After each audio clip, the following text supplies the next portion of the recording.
திருக்குறள் அறத்துப்பால் அதிகாரம் 7 மக்கட்பேறு. குறள் 64.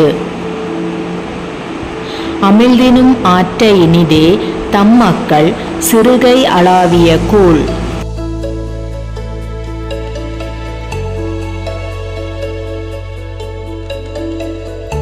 விளக்கம்: தம்முடைய மக்களின் சிறு கைகளால் அளாவ பெற்ற உணவு பெற்றோர்க்கு அமிழ்தத்தை விட மிக்க இனிமை உடையதாகும்.